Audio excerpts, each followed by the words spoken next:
On today's menu, a delicious recipe with very unique flavors, and amazing maple chili bananas.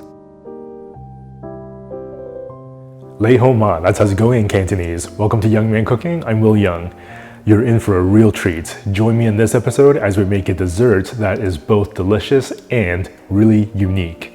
As always, if you enjoyed today's recipe, be sure to give it a thumbs up, leave a comment below. Let's begin. Carefully peel down 2 medium-sized bananas. For this recipe, we're leaving the bananas whole, so do your best not to break them. When choosing your bananas, choose ones that are semi-ripe. Something like this would be way too ripe and better off for banana bread. Something like this would still be sweet and yet have that firm texture so that it doesn't fall apart very easily. This recipe makes a pretty large portion for one person, or a decent-sized portion for a couple to share. Carefully slice down the bananas in half, lengthwise. One thing I love about this recipe is that the ingredients are pretty accessible, and if you've been following the channel for quite some time, you probably already have some chili oil on hand. Large non-stick pan.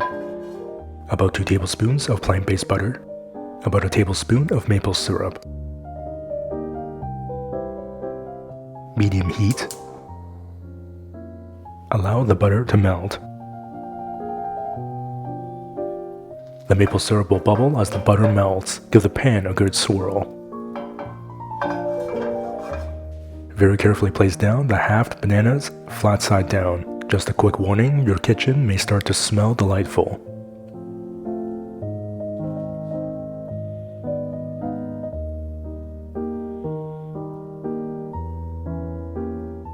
The maple syrup and the butter will start to caramelize the bananas.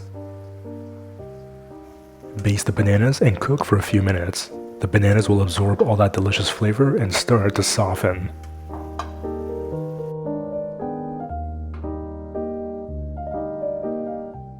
This episode is a companion video to one of the recipes found in the 4th cookbook, simply titled Dining In with Will.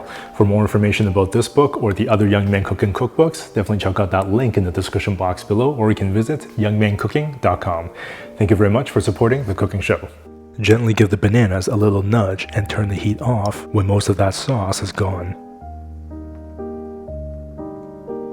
Alright, this part is optional, but if you do decide to do this, please be extremely careful.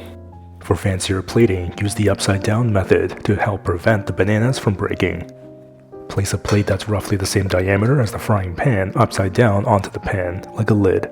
Then, using oven mitts or a kitchen towel, very carefully flip the pan and plate upside down using gravity to drop the bananas onto the plate. You can gently rearrange the bananas on the plate to make it look presentable.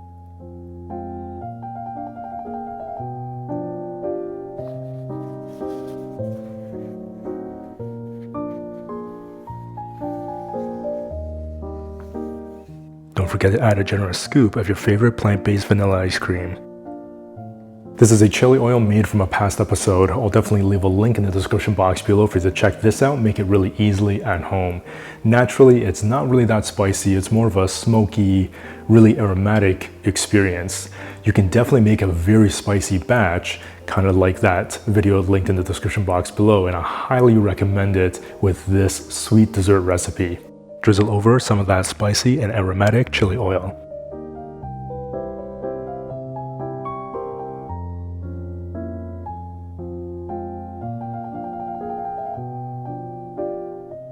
Dust over a little bit of cinnamon and you're good to serve. You can now dig into this delicious dessert with absolute confidence. Not only does that smell amazing, it just looks so cool. Definitely get some of that chili oil.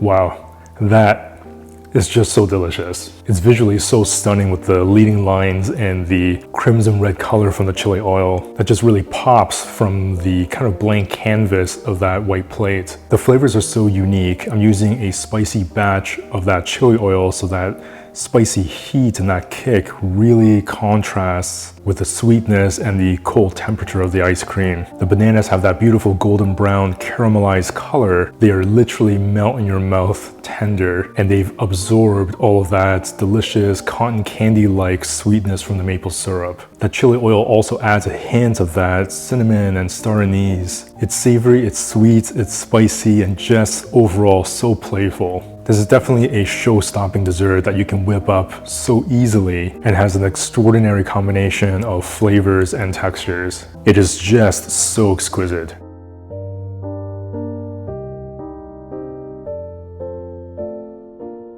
It's recipes like this that makes it so much fun and exciting to cook and dine in at home.